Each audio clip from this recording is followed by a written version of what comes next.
അങ്ങനെ കേരള ബ്ലാസ്റ്റേഴ്സ് ഇതാ വീണ്ടും കണ്ടീരവയിലേക്ക് വണ്ടി കയറിയിരിക്കുകയാണ്. ഇതുവരെ ബ്ലാസ്റ്റേഴ്സ് കണ്ടീരവയിൽ ജയിച്ചിട്ടില്ല എന്ന് പറയുന്ന ആ ഒരു സ്റ്റാറ്റിക്സ് ഇങ്ങനെ തുടർന്ന് പോയിക്കൊണ്ടിരിക്കുകയാണ്.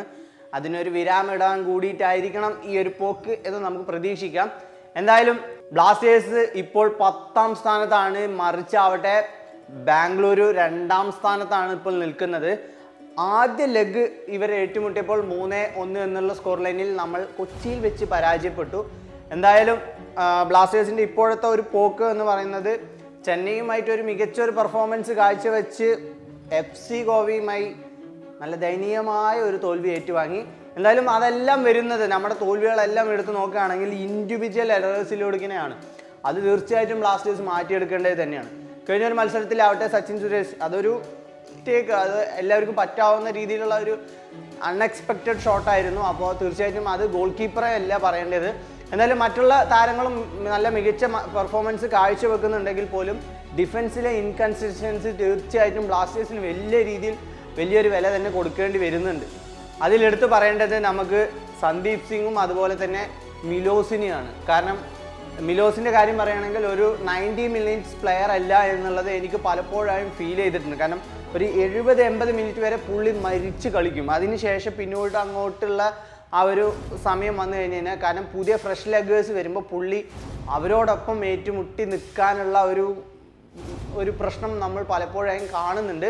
ആൻഡ് മറിച്ച് സന്ദീപ് സിംഗ് ആവട്ടെ അറ്റാക്കിങ്ങിലേക്ക് പോയി കഴിഞ്ഞാൽ പിന്നീട് അങ്ങോട്ട് തിരിച്ചു വരാനുള്ള ആ ഒരു ടൈം ഡ്യൂറേഷൻ ഒരുപാട് ഗ്യാപ്പുണ്ട്. ആ ഒരു ഗ്യാപ്പ് നല്ല രീതിയിൽ എതിരാളികൾ മുതലെടുക്കുന്നുണ്ട്. ഇനി നൊയോച്ചയാണ് ഇവിടെ നല്ല മികച്ചൊരു പെർഫോമൻസ് കാഴ്ചവെക്കുന്നത്. കാരണം അറ്റാക്കിങ്ങിലേക്ക് പോയാലും പുള്ളി മാക്സിമം ആ ഒരു വിങ് നല്ല രീതിയിൽ കവർ ചെയ്യുന്നുണ്ട്. ഇനി അറ്റാക്കിങ്ങിൻ്റെ സൈഡ് ബ്ലാസ്റ്റേഴ്സിൻ്റെ എടുത്ത് നോക്കുകയാണെങ്കിൽ രാഹുൽ KP ഫസ്റ്റ് 11-ൽ കൊണ്ടുവരണ്ട എന്നുള്ളതാണ് എൻ്റെ ഒരു അഭിപ്രായം. കാരണം കുറു സിംഗ് അവിടെ നല്ല രീതിയിൽ കളിച്ചുകൊണ്ടിരിക്കുന്നുണ്ട്. അപ്പോൾ പുള്ളിയെ റീപ്ലേസ് ചെയ്ത് കുറുവിനെ ഫസ്റ്റ് 11-ലേക്ക് കൊണ്ടുവന്നു കഴിഞ്ഞാൽ കുറച്ചും കൂടി നന്നായിരിക്കും. ഇനി ലെഫ്റ്റിലാവട്ടെ നോവയാണ് ആകെ ഒരു പ്രതീക്ഷ. കാരണം നല്ല രീതിയിൽ അറ്റാക്ക് ചെയ്ത് കളിക്കുന്നത് നോവ മാത്രമാണ്. ഇനി അവിടെ ജീസസിനെ ആവട്ടെ പുള്ളിക്ക് ആ ഒരു പന്ത് കറക്റ്റായി കിട്ടിക്കഴിഞ്ഞാൽ തീർച്ചയായിട്ടും പുള്ളി അത് ഗോളാക്കി മാറ്റും.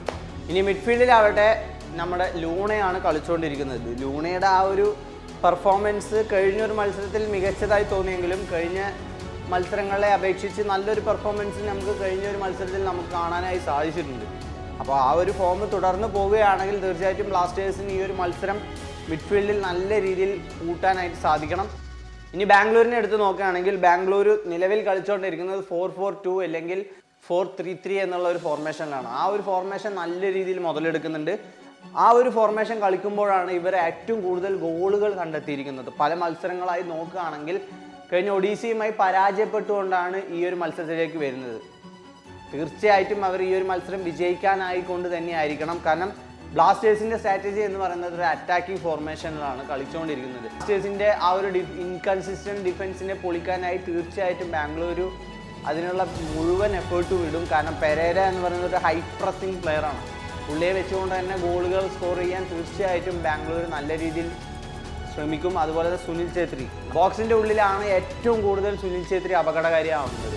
കാരണം പന്ത് പുള്ളിയുടെ കയ്യിൽ കിട്ടിക്കഴിഞ്ഞാൽ ഒന്നും നോക്കില്ല, നേരെ പോസ്റ്റിലേക്ക് അടിക്കും. ഗോൾ ആവോ ഇല്ല എന്നുള്ളതല്ല, അടി കറക്റ്റായിരിക്കും. അപ്പോൾ ഗോൾ കീപ്പറിൻ്റെ ഒരു ചെറിയ മിസ്റ്റേക്ക് കിട്ടിക്കഴിഞ്ഞ് കഴിഞ്ഞാൽ പുള്ളി അത് മുതലെടുക്കുന്നതാണ് നമ്മൾ പലപ്പോഴായും കാണുന്നത്. ആൻഡ് എഡ്ഗാർഡ് മെൻഡിസ് പുള്ളിയെ വാച്ച് ഔട്ട് ചെയ്യുന്ന വേണം. കാരണം മിഡ്ഫീൽഡും അതുപോലെ തന്നെ ഡിഫൻസിനെയും ഒരുപോലെയാണ് ആ ഒരു താരം സഹായിച്ചുകൊണ്ടിരിക്കുന്നത്. ഈ ഒരു താരത്തെ നല്ല രീതിയിൽ പൂട്ടണം.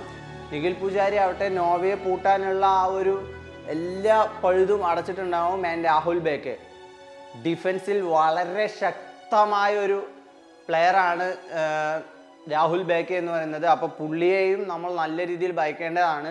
ഇത്രയും കാര്യങ്ങളാണ് പറയാനുള്ളത്. ഈ ഒരു മത്സരത്തിൽ തീർച്ചയായിട്ടും ബ്ലാസ്റ്റേഴ്സ് അപ്പർ ഹാൻഡ് എടുത്ത് ബോൾ പൊസിഷൻ വെച്ച് കളിക്കുന്നതായിരിക്കും കുറച്ചും കൂടി നല്ലത് എന്നുള്ളതാണ് എൻ്റെ ഒരു അഭിപ്രായം. ആൻഡ് ചേഞ്ചസിൽ പറയുകയാണെങ്കിൽ രാഹുലിനെ മാറ്റി കുറു സിംഗിനെ കൊണ്ടുവരണം എന്നുള്ളത് മാത്രമാണ് പറയാനുള്ളത്. അപ്പോൾ വീഡിയോ ഇത്രേ ഉള്ളൂ.